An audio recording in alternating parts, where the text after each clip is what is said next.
بسم اللہ الرحمن الرحیم۔ پروگرام کیپٹل ڈیبیٹ میں میں ہوں رب نواز باجوہ، میرے ساتھ موجود ہیں سینئر صحافی ہیں، تجزیہ نگار ہیں رشید ملک صاحب۔ ناظرین، وطن عزیز میں اس وقت معاشی جو صورتحال ہے اس پہ آج ہم بات کریں گے، کس طرح سے ہم اپنے معاشی مسائل کو حل کر سکتے ہیں، کس طرح سے ہمیں اپنے ملک کو اس کی اکانومی کو مضبوط کرنا ہے۔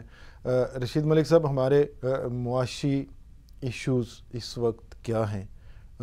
لوگوں کو روزگار کے جو مواقع پیدا کرنے ہیں، اور یہ جو ابھی ہم نے ایک بہت ہی بڑی انفلیشن پہنچ چکا تھا، 30% سے بھی زیادہ پہنچ چکا تھا، وہ گریجولی حکومت کا یہ ماننا ہے اور حکومت کا یہ دعویٰ ہے کہ انہوں نے اسے سنگل ڈیجٹ تک وہ کہتے ہیں لے آئے ہیں، گندم کی قیمت ہو، چاول کی قیمت ہو، یا اس طرح کی بہت ساری چیزیں ہیں۔ تو آئی ایم ایف کے حوالے سے بھی کہا جا رہا ہے کہ جی آئی ایم ایف کا جو اگلا ہمیں جو اپروول ہونی ہے ہمارے لیے امداد کی، فنڈز کی، اس پہ بھی ہماری بڑی ایک توقعات ہیں۔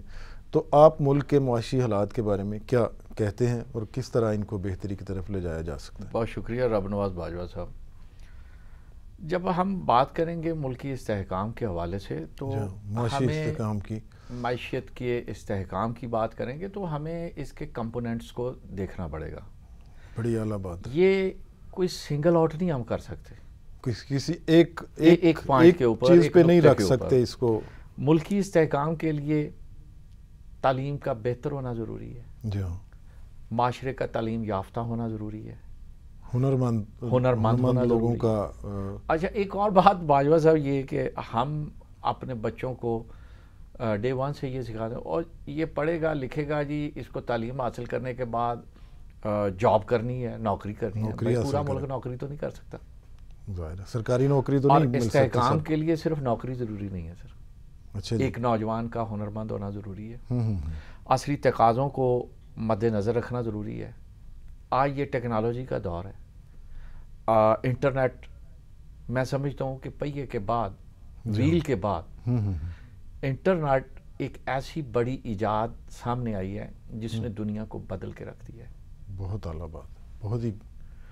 اور یہ دیکھیں کہ تجارت کا رخ چینج ہو گیا ہے سر، موڈ چینج ہو گیا ہے۔ جی ہاں، ای ٹریڈ آ گئی ہے، آپ یہیں پہ بیٹھے ہیں، آپ کوئی سینکڑوں میل دور، ہزاروں میل دور کسی دوسرے ملک میں سودے بازی کر رہے ہیں، مطلب چیزیں ایکسپورٹ کر رہے ہیں، امپورٹ کر رہے ہیں۔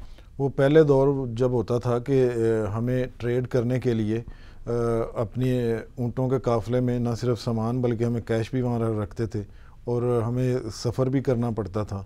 تو نئے موڈ میں تو ایک کلک سے یہ سب ہو جائے گا۔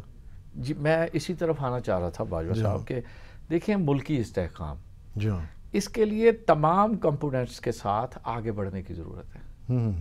جیسے اب وہ دور چلا گیا سر کہ آپ بڑے بڑے وہ قمیض کے نیچے وہ ان کو سلوکے کہتے تھے، پیسے ڈالنے کے لیے بناتے تھے۔ اب وہ دور نہیں ہے، منڈی میں جا کے بیٹھ گئے ایک بڑے سے چارپائی کے اوپر، پھر آپ کی ٹریڈ ہوگی، یہ نہیں ہے سر، موڈ چینج ہو گیا۔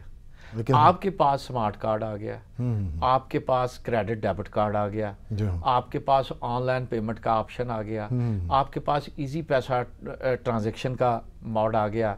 اور یہ معاشرتی ترقی کے وہ پہلو ہیں جن کو اگر ہم یکسر اگنور کریں گے تو ملکی استحکام، ملکی معیشت یہ آگے نہیں بڑھ سکتی۔ ملکی استحکام کا بہت بڑا دار و مدار معیشت کے استحکام پر ہے۔ ہمیں اپنے نوجوانوں کو اس طرف لگانا ہے، لیکن ہم نے تو ڈنڈے پکڑا کے ان کو ایک دوسرے کے، تاکہ دوسروں کو ٹھیک کریں، کارخانے ڈنڈا پکڑیں، دوسرے بندے کو سر میں ماریں، اسے ٹھیک کریں۔ یہ دیکھیں نا، یہ ایک وہ بددیانتی ہے جی ہاں، جو بچوں کے ساتھ ان کو ڈی ٹریک کرنے کی طرف لے جاتی ہے۔ معیشت کے لیے ان کے ذہن میں صرف یہ نہیں ڈالنا چاہیے کہ آپ نے صرف F A B A master کر لیا۔ اب یہ کمپٹیشن کا دور ہے سر، ٹیکنالوجی کا دور ہے۔ نئی ٹیکنالوجی سیکھیں. آئی ٹی کے شعبے کو دیکھ لیں, ٹیلی کام کے شعبے کو دیکھ لیں. ملک صاحب ہمارے لوگ جو ہیں جو کیا آپ کی بات سے جو میں سمجھا ہوں, کیا یہ پاکستانی قوم کا دور نہیں آ رہا جس میں پاکستانی لوگوں میں مجھے متعدد جگہوں پہ جو مینیجرز تھے مختلف فرموں کے مختلف ملکوں میں, انہوں نے کہا کہ جب ہمارا کوئی مسئلہ کسی سے حل نہیں ہوتا تو ہم ایک پاکستانی انجینئر کو, پاکستانی مینیجر کو آگے کرتے ہیں کہ یار اب تو دیکھ. تو وہ کہتے ہیں کہ جگاڑ لگا کے مسئلے کو حل کرنے میں یہ ایسی ذہین اور ماسٹر قوم ہے, یہ برے سے برے حالات میں چیلنج میں یہ ایک اپرچونٹی نکال لیتے ہیں. تو یہ جو نیا دور ہے, اگر پاکستانی نوجوان اپنی توجہ اس طرف لگائیں نئے موڈز کی طرف, تو کیا آپ سمجھتے ہیں کہ یہ پاکستانیوں کا دور ہے, آگے آ سکتا ہے کہ یہ دنیا میں لیڈ کر سکتے ہیں؟ دیکھیں جی, کیوں نہیں آ سکتا.